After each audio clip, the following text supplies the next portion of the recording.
సమస్యలకు స్పందించే ప్రభుత్వం ఉంటే సత్వరం పరిష్కారం దొరుకుతుందనడానికి వైఎస్ఆర్ జిల్లాకు చెందిన గంగయ్య ఘటనే ఉదాహరణగా నిలిచింది. వైకాపా అధినేత జగన్ గతంలో సీఎంగా పనిచేసినా ఆయన సొంత జిల్లాలో 3 ఏళ్లుగా ముప్పుతిప్పలు పడుతున్న రైతు గంగయ్య సమస్యకు పరిష్కారం చూపలేదు. కూటమి ప్రభుత్వం స్పందించడంతో 3 గంటల్లోనే ఆ అన్నదాత సమస్య తీరి ఆయన మోములో ఆనందం వెలువరిసింది.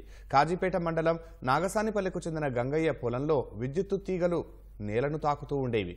ఈ సమస్యను 3 ఏళ్లుగా ప్రజాప్రతినిధులు, ఎస్పీడీసీఎల్ అధికారుల దృష్టికి రైతు తీసుకెళ్లినా పరిష్కారం కాలేదు. ఇటీవల వర్షాలు పడ్డంతో దుక్కి చేయటానికి మంగళవారం ఉదయం రైతు పొలానికి వెళ్లారు. ఎప్పట్లాగానే తీగలను పైకెత్తి దుక్కి చేశారు. ఈ దృశ్యాలు సామాజిక మాధ్యమాల్లో వైరల్ కావడంతో పాటు ఈటీవీలోనూ వార్త ప్రసారం కావడం విద్యుత్ శాఖ మంత్రి గొట్టిపాటి రవికుమార్ దృష్టికి వెళ్లింది. స్పందించిన ఆయన జిల్లా ఎస్పీడీసీఎల్ ఎస్ఈ రమణతో ఫోన్లో మాట్లాడి సమస్యను వెంటనే పరిష్కరించాలని ఆదేశించారు. ఆఘమేఘాలపై ఎస్ఈ తమ సిబ్బంది ద్వారా విద్యుత్ స్తంభాన్ని పొలానికి పంపించి 3 గంటల వ్యవధిలోనే తీగలను సరిచేయించారు.